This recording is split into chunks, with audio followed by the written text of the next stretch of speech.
Kratos has always been a shallow character. His past is dark, yet we know nothing about him as a real believable character. Filled with rage, we've been slaying everything in our path, says Kratos, for years. God of War Ascension promises insight on Kratos, boldly claiming that before he was a god, he was a man. Not only is Ascension the earliest prequel in the series, it's also the first to feature multiplayer. There's a lot of potential here. Now it's just a matter of, does it please the gods? God of War Ascension takes place before any other game in the series. After Kratos has killed his wife and daughter, he attempts to break his oath to Ares, the god of war.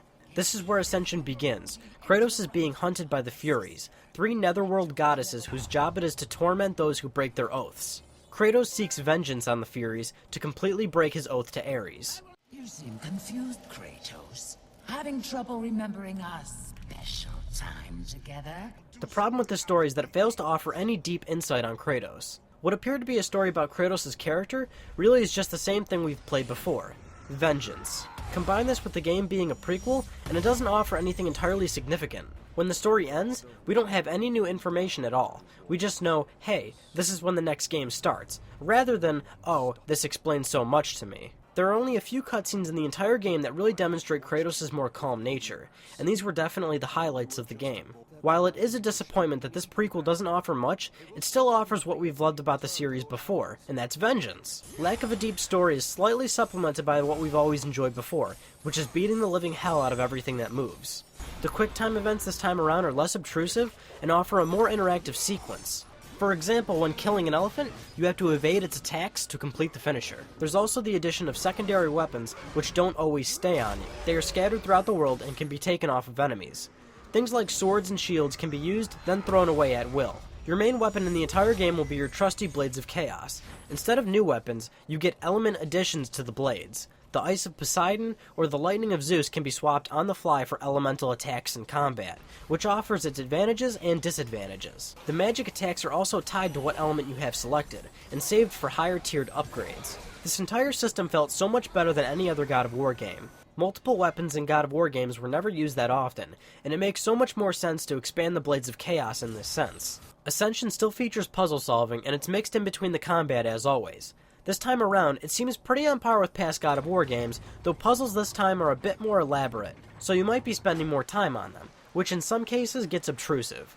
I never want to be spending too much time on puzzle solving in a game where I can cut Medusas in half. What's very obviously missing here in this story is epic set pieces. The opening and ending battle is epic, but everything in between isn't nearly as awesome. Compared to other God of War games, it is underwhelming, but the key word here is nearly, because there's still awesome battles to be had. Once again, Sony Santa Monica has cranked out an incredible looking game. Environments are diverse and detailed, and lighting is gorgeous. This is another beautiful game from beginning to end.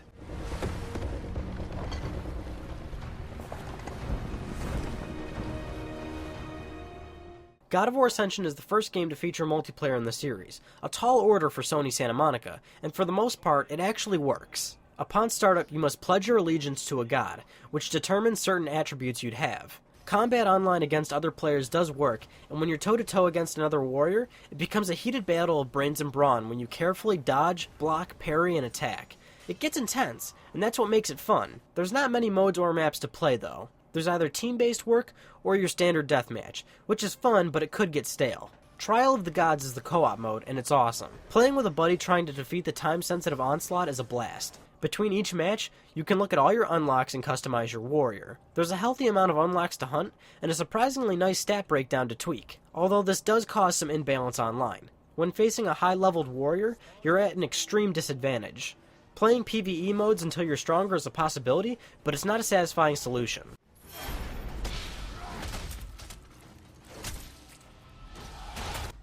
God of War Ascension is easily the weakest entry in the series. The story just isn't as compelling and often at times isn't as epic as past entries. But the same great gameplay is here and it's even better.